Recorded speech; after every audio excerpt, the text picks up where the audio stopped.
বাজার দর নিয়ন্ত্রণে কাঁচা সবজি থেকে শুরু করেছে মাছ সমস্ত জিনিসপত্রের যোগান বাড়ানোর নির্দেশ দিয়েছিলেন রাজ্যের মুখ্য সচিব ভগবতী প্রসাদ গোপালিকা। প্রসঙ্গগত কয়েকদিন আগে রাজ্যের মুখ্যমন্ত্রী বৈঠকের পর মঙ্গলবার নবান্নে রাজ্য সরকারের বিভিন্ন দপ্তর ও জেলাগুলি এবং পুলিশ সুপারদের নিয়ে বৈঠকে বসেছিলেন মুখ্য সচিব। এদিন এই বৈঠকের লক্ষ্য ছিল মুখ্যমন্ত্রী যে নির্দেশ দিয়েছেন তা সঠিকভাবে মানা হচ্ছে কিনা, তার মূল্যায়ন করা। সেখানে বিভিন্ন দপ্তরে তথা পুলিশের কাছ থেকে বর্তমানে বিভিন্ন বাজার দর সম্পর্কে জানতে চায় মুখ্য সচিব। সেক্ষেত্রে বিগত 8 দিনে বাজার দরে কতটা পরিবর্তন এসেছে সে বিষয়েও খবর নেন তিনি। আজ সকালে নদিয়া জেলার ফুলিয়ার একাধিক বাজারে বিডিও এবং থানার পুলিশ আধিকারিকদের যৌথ পরিদর্শনে আসেন।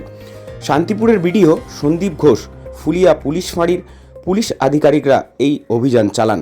এ বিষয়ে শান্তিপুরের বিডিও সন্দীপ ঘোষ জানান, আজ পরিদর্শন করেন তিনি এবং বিক্রেতাদের সঙ্গে কথা বলেন। প্রত্যেকটা কাঁচামালের দাম পর্যবেক্ষণ করে আমদানি রপ্তানির কথা জিজ্ঞাসা করেন, প্রশ্ন করেন মূল্য বৃদ্ধি প্রসঙ্গে তাদের মতামত। একই সাথে ক্রেতাদের সাথেও কথা বলেন তারা। সরকারি নির্দেশ অনুযায়ী আমদানি বাড়বে এবং সুফল বাংলার বিভিন্ন স্টল বিভিন্ন বাজারে নামার সম্ভাবনার কথা জানিয়েছেন তিনি। কি বলছেন সন্দীপ ঘোষ বিডিও শান্তিপুর, শোনাবো আপনাদের। দেখছেন বাজারে পরিদর্শন ভিডিও, শান্তিপুর থেকে সরাসরি দেখছেন, কথা বলছেন বিক্রেতাদের সঙ্গে।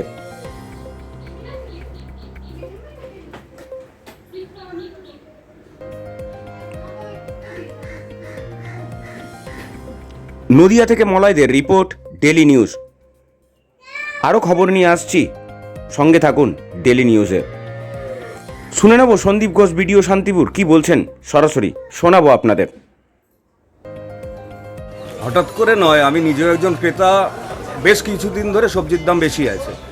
আমাদের জেলা প্রশাসন এবং ঊর্ধ্বতন কর্তৃপক্ষের নির্দেশ ছিল এই দামটা ভেরিফাই করার জন্য। তো আমি নিজে এসে আজকে দেখলাম, যারা খুচরো বিক্রি করছে তাদের সঙ্গে কথা বললাম, তারা যেখান থেকে মাল পায় পাইকারি দোকান সেখানেও কথা বললাম। কারণটা যেটা চাষিরা কম আনছে এটাও একটা কারণ। আর আলুর ক্ষেত্রে যেটা দেখলাম যে কোল্ড স্টোর থেকে মাল আসছে সেখানে দাম বেড়ে গেছে। স্বাভাবিক কারণে যেটা হয় মানুষের মধ্যে ক্ষোভ তৈরি হচ্ছে, কারণ মানুষ খুচরো দোকানদারদের কাছ থেকে কিনছে, পাইকারি দাম ঠিক করার অধিকারও ওদের কাছে নেই। আর খুচরো যারা কিনছে তারা কিনছে, মাঝখানে যারা পাইকারি কেনে তাদের থেকে, তারপরেও আছে তার পেছনে যারা আছে। আমার ধারণা মূল জায়গাটা থেকেই আলুর দামটা বেড়েছে, বাকি সবজির দামের খুব একটা তফাৎ দেখিনি পাইকারি এবং খুচরো দামের মধ্যে। তো আমি আশাবাদী হয়তো আবহাওয়ার কারণে সবজির উৎপাদন কম ছিল, যোগান কম ছিল, সেটা ঠিক হয়ে যাবে। বাকি দাম কিন্তু ঠিকঠাকই চলে আসবে, কিছুদিনের মধ্যে মানুষের কষ্ট কমে যাবে।